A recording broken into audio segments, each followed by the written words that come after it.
আপনারা কি কখন শুনেছেন এমন এক গ্রন্থের কথা যা মানবজাতির ভাগ্য বদলে দিতে পারে? তাহলে চলে আসুন জেনে নিই কি সেই রহস্যময় গ্রন্থ। প্রাচীনকালে এক পরম জ্ঞানী ঋষি ছিলেন, যার নাম ছিল ঋষি চন্দ্রাশিস।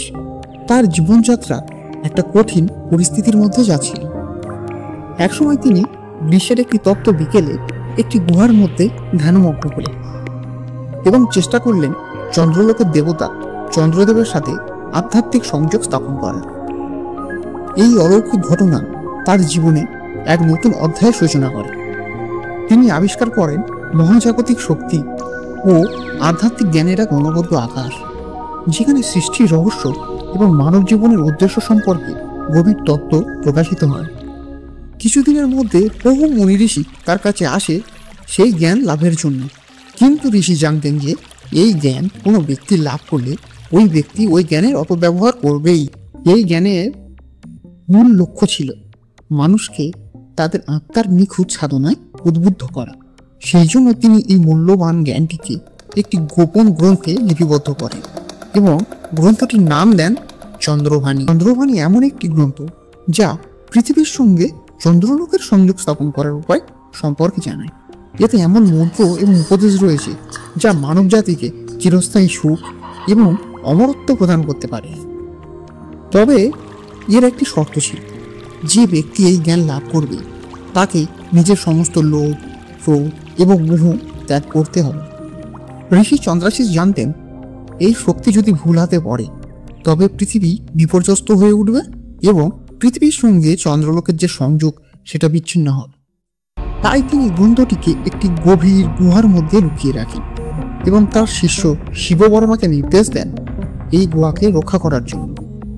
তবে সময়ের সাথে সাথে শিববর্মার অস্তিত্ব বিলীন হয়ে যায় এবং এই গ্রন্থটি এক গোপন রহস্যে পরিণত হয়।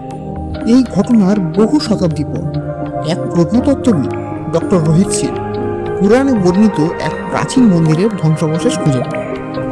তিনি এই স্থানকে পরীক্ষা করার সিদ্ধান্ত নেন। তারপর তিনি একদিন এই স্থানকে খনন করতে থাকেন। হঠাৎ একদিন তিনি মাটির ভিতরে একটি বাক্স খুঁজে পান।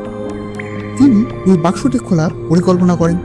ওই বাক্সটির ভিতরে তিনি একটি গ্রন্থ খুঁজে পান।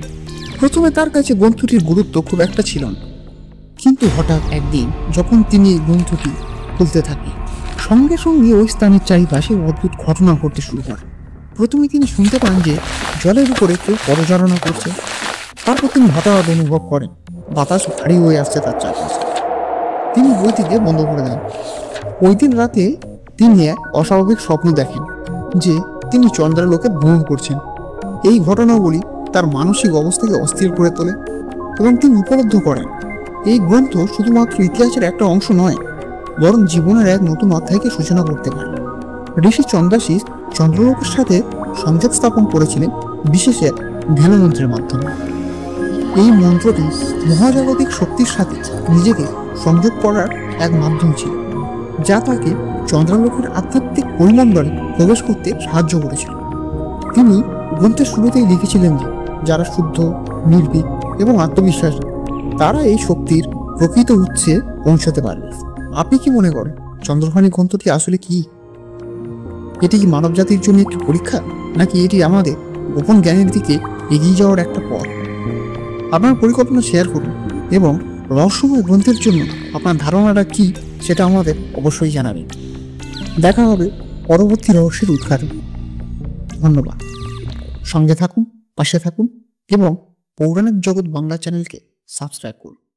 ধন্যবাদ।